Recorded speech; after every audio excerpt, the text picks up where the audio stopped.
Mercury and Gemini, The History and Legacy of NASA's Groundbreaking Spaceflight Programs, written by Charles River editors, narrated by Bill Caufield. Introduction. We're not up there in space just to joyride around. We're up there to do things that are of value to everybody right here on Earth. John Glenn.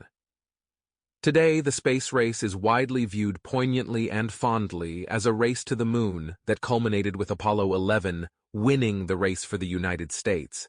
But in fact, it encompassed a much broader range of competition between the Soviet Union and the United States that affected everything from military technology to successfully launching satellites that could land on Mars or orbit other planets in the solar system. Moreover, the notion that America won the space race at the end of the 1960s overlooks just how competitive the space race actually was in launching people into orbit, as well as the major contributions the space race influenced in leading to today's International Space Station and continued space exploration. The successful Apollo missions certainly represented astonishing technological triumphs, but what is less well remembered now are that many programs preceded Apollo and were essential to its success. Project Mercury was one of those, and in many ways it represented the greatest step forward in terms of the conquest of space. Before Project Mercury, there was no certainty that a human could survive the rigors of a space launch or live outside Earth's atmosphere. There was no agreement on just what an astronaut should be, and various individuals involved debated whether they should be pilots, technicians, scientists, or even merely observers in an automated craft.